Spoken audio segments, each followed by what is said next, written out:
Digital minimalism, reclaiming your focus this year.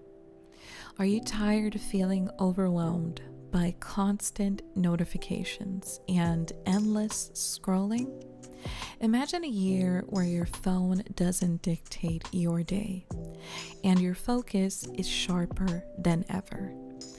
This discussion reveals the simple, actionable steps to reclaim your attention and achieve true digital freedom.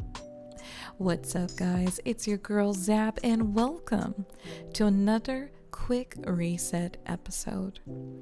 In this episode, we're going to be talking all about digital minimalism. What does it mean, and how can we adopt this practice this year?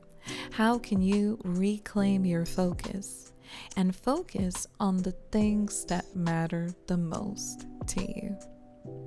Welcome if it is your first time. This is the Reset and Zap podcast, where we reset and zap for a brand new week. Now, I don't know if you've been feeling this, but I have been feeling this year's digital overload.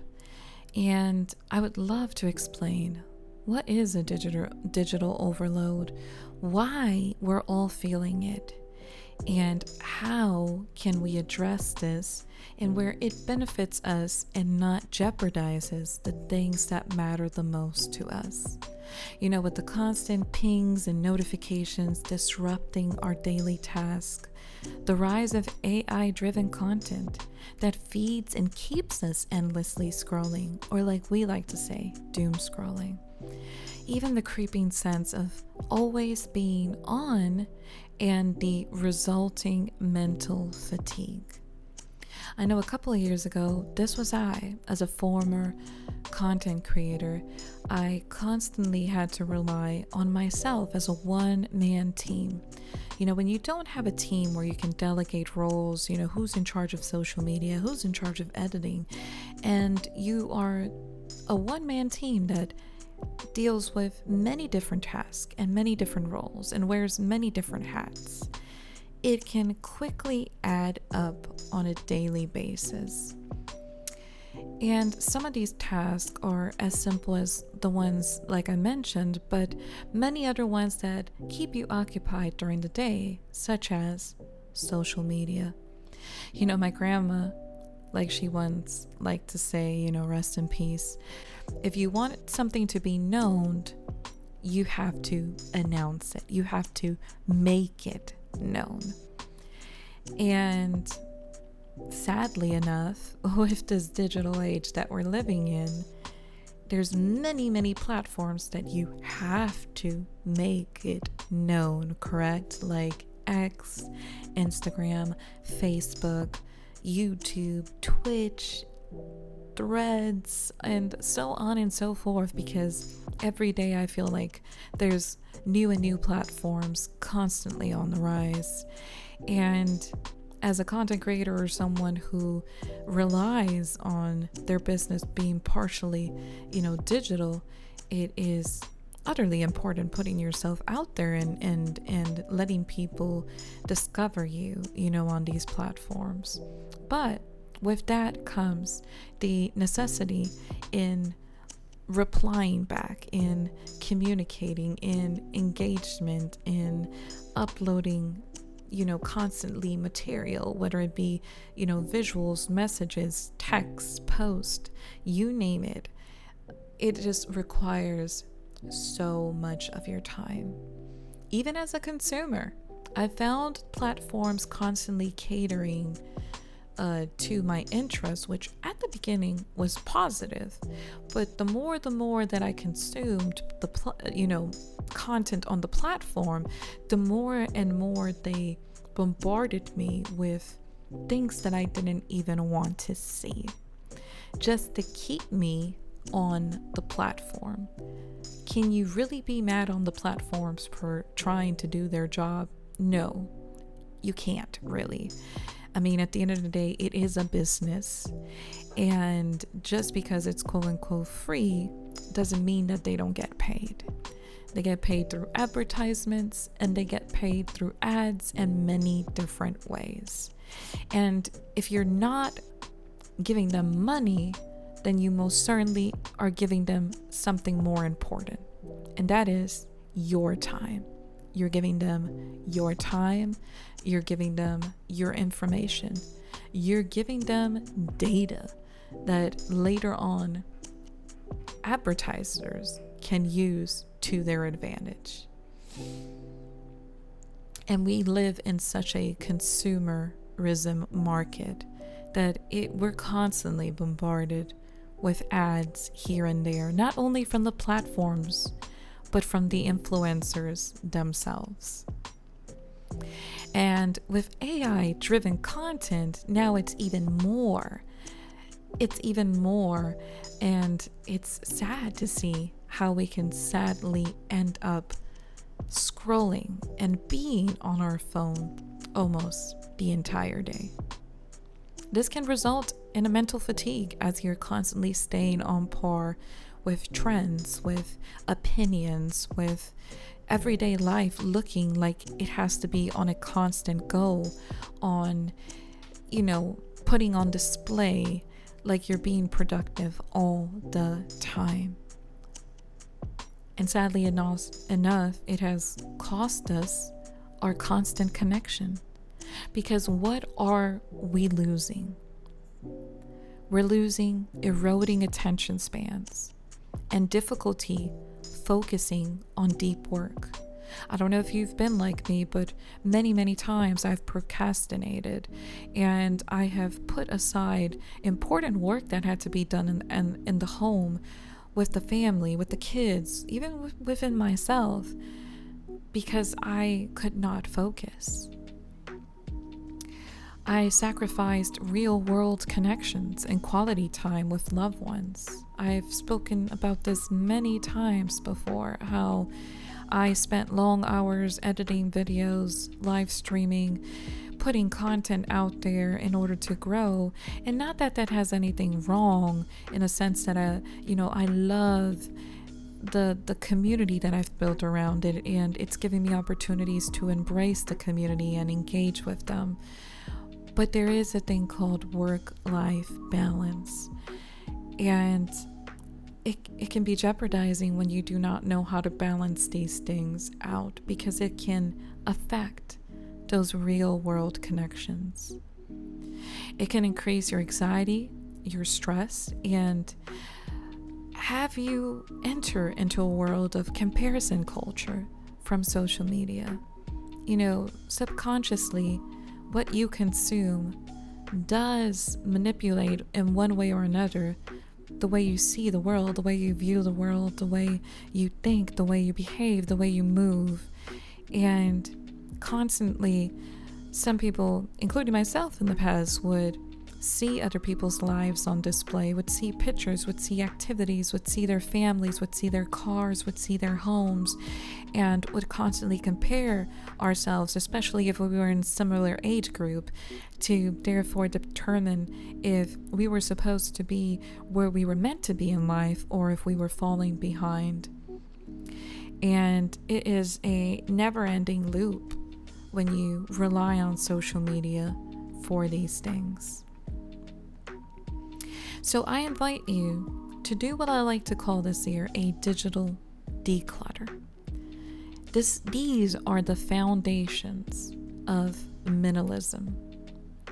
These are going to be practical strategies for reclaiming your focus. First of all, one thing I did is what I like to call the notification purge, which is identifying and disabling non-essential alerts. You'd be surprised how much time you free up by disabling many of these alerts and checking it when you have the availability. I've done it for my emails, where I've turned off alerts for them. I've turned off and disabled notifications from all the platforms where I have created social media accounts, because I want to be able to check the accounts under my own terms and in my own time, and not the other way around. So something as simple as doing a notification purge can help you declutter automatically.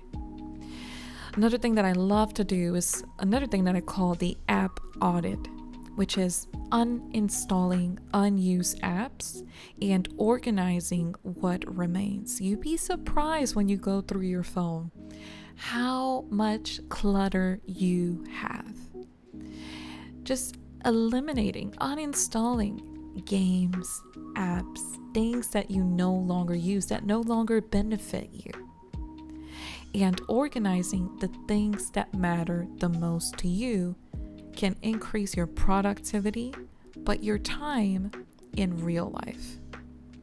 Also, defining your digital free zones and implementing device boundaries. If it has to be a basket that you put in the dining area where everybody puts their phone away while you guys enjoy a meal, let's say, it could be setting a timer, setting your bedtime schedule where your phone goes into sleep mode.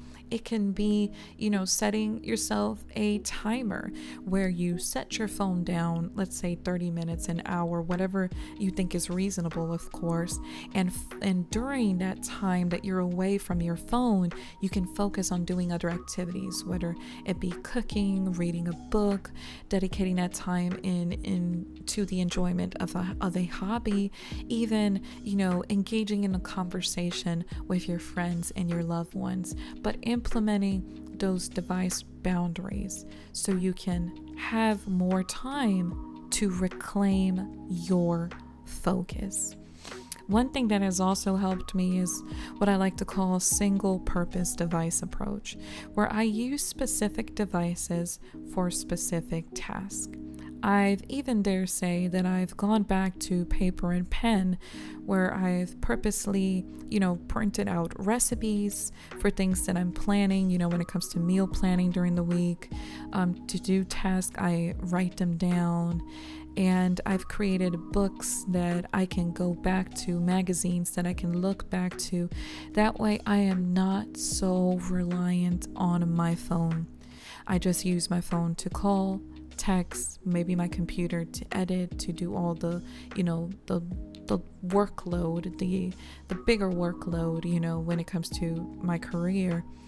And so really designating specific devices for specific tasks. Even implementing focus sprints with dedicated interruption-free work blocks.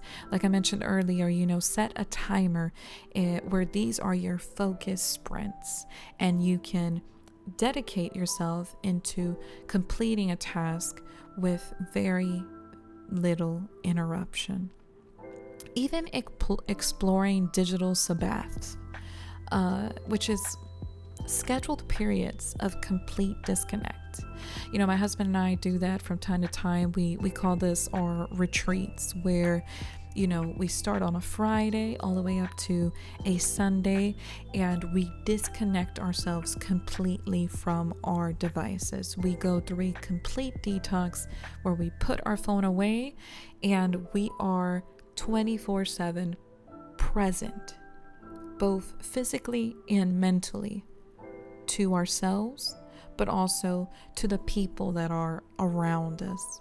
And you'd be surprised how much that can benefit you in a short span of time. So doing these digital retreats can definitely help you.